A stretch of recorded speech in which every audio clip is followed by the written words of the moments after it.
أعوذ بالله السميع العليم من الشيطان الرجيم. بسم الله الرحمن الرحيم. وكذلك جعلناكم أمة وسطا. وقال الله عز وجل في مقام آخر: يا أيها الذين آمنوا أطيعوا الله وأطيعوا الرسول ولا تبطلوا أعمالكم. وقال الله عز وجل في مقام آخر: ما آتاكم الرسول فخذوه وما نهاكم عنه فانتهوا واتقوا الله إن الله شديد العقاب.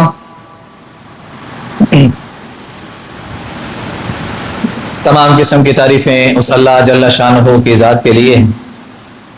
وہ اللہ جو ہم سب کا خالق ہے، مالک ہے، رازق ہے، داتا ہے، نفع نقصان کا مالک ہے، بگڑیاں بنانے والا ہے، موت و حیات کا مالک ہے، علی کل شیء قدیر ہے. بے شمار لا تعداد انگنت درود و سلام سید الاولین والآخرین، امام مجتبی، امام الرسل، خاتم الانبیاء، آقائے دو جہاں، کائنات کے سردار نبی جناب محمد الرسول اللہ صلی اللہ علیہ وآلہ وسلم کی ذات اقدس کے لیے.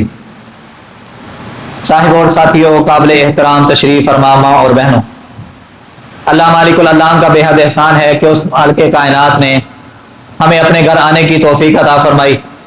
دعا ہے اللہ ہم سب کا آنا، مل کر کے بیٹھنا، اللہ اور اس کے رسول کی باتوں کا سننا اور سنانا، اس کے مطابق ہمیں اپنی زندگیاں بنانے کی توفیق عطا فرمائے اور ہماری دنیا اور آخرت دونوں کامیاب بنائے.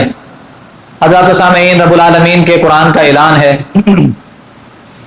کہ اے نبی صلی اللہ علیہ وسلم کے امت کے لوگوں، ہم نے تم لوگوں کو درمیانی امت بنا کے بھیجا. امتم وسطا، درمیانی امت بنا کے بھیجا. مطلب تمہارے دین کے اندر نرمی ہی نرمی ہے، اتنی بھی نرمی نہیں کہ ہر انسان اس سے ناجائز فائدے اٹھاتا رہے. تمہارے دین کے اندر سختی نہیں ہے. تمہارے دین کو رب العالمین نے بڑا سیدھا، بڑا سچا اور بڑا صاف اور بڑا کھرا دین بنا کے بھیجا. اور اسی طرح رب العالمین نے قرآن مجید کے دوسرے مقام پر اعلان کیا: یا ایھا الذین آمنوا اطیعوا اللہ واطیعوا الرسول ولا تبطلوا اعمالکم. ایمان والو، اللہ کی اور اس کے رسول کی اطاعت و فرما برداری میں زندگی گزارو گے جس طرح اللہ اور اس کے رسول نے زندگی گزارنے کا، اعمال کرنے کا حکم دیا ہے، طریقہ بتایا ہے، سکھایا ہے، سلیقہ دیا ہے، اسی طرح کرنا. اگر ویسا نہ کرو گے تو تم اپنے عملوں کو ضائع کر بیٹھو گے.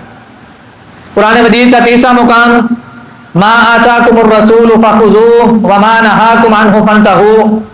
میرا نبی صلی اللہ علیہ وآلہ وسلم جو تمہیں دے وہ لے لو، جس سے منع کر دے اس سے رک جاؤ. واتقوا اللہ، اور اللہ سے ڈر جاؤ. اللہ سے ڈر کے اتنے پر ہی عمل کرنا ہے جتنا نبی صلی اللہ علیہ وسلم نے بتا دیا ہے، اتنا ہی کام کرنا ہے جتنا نبی صلی اللہ علیہ وسلم نے کیا ہے، اسی طرح ہی عمل کرنا ہے جس طرح نبی صلی اللہ علیہ وسلم نے کر کے بتایا ہے، دکھایا ہے. اگر ویسا نہ کیا تو سمجھ لو واتقوا اللہ، اللہ سے ڈر کے زندگی گزارنا. کیوں؟ ان اللہ شدید العقاب، رب کی پکڑ بڑی سخت ہے. اور قرآن مجید کے دوسرے تیسرے مقام اور قرآن مجید کی آیات کا مطالعہ کریں تو ہمیں پتہ چلتا ہے کہ اللہ اور اس کے رسول کی فرما برداری میں، اطاعت گزاری میں کامیابی ہی کامیابی ہے. اور اگر اللہ اور اس کے رسول کی نافرمانی اور معصیت میں زندگی گزاری جائے تو انسان اپنے لیے صرف اور صرف گھاٹے کا، خسارے کا سامان تیار کرتا ہے، کسی کا کوئی نقصان نہیں کرتا. رب العالمین دنیا کے اندر بھی اس کو مصیبتوں کے اندر، آزمائشوں کے اندر، تکلیفوں کے اندر مبتلا کر سکتے ہیں. اور رب العالمین نے کل قیامت کو ایسے بندے کے لیے جو رب کی اور رسول کی نافرمانی میں زندگی گزارتا رہا، ان کے حکموں کو توجہ نہیں دی، اہمیت نہیں دی، ادب و احترام نہیں کیا، جیسا اللہ کے نبی نے کہا تھا، جیسا اللہ نے کہا تھا ویسا بننے کی کوشش نہیں کی، تو رب العالمین کہتے ہیں فَلْيَحْذَرِ الَّذِينَ يُخَالِفُونَ عَنْ أَمْرِهِ أَن تُصِيبَهُمْ فِتْنَةٌ أَوْ يُصِيبَهُمْ عَذَابٌ أَلِيمٌ. ہم دنیا میں ایسے لوگوں کو یا تو کسی فتنے کے اندر، کسی آزمائش کے اندر، کسی مصیبت کے اندر مبتلا کر دیں گے، یا ہم نے ایسے لوگوں کے لیے دردناک قسم کا عذاب تیار کر کے رکھا. اللہ ہم سب کو محفوظ فرمائے. اور حضرات، ہم پچھلے 2-3 جمعوں سے اسی سلسلے میں اپنی اصلاح کرنے کی کوشش کر رہے ہیں. کسی پر تنقید کرنا ہمارا مقصد نہیں، کسی کو نشانہ بنانا ہمارا مقصد نہیں. کنتم خیر امت اخرجت للناس،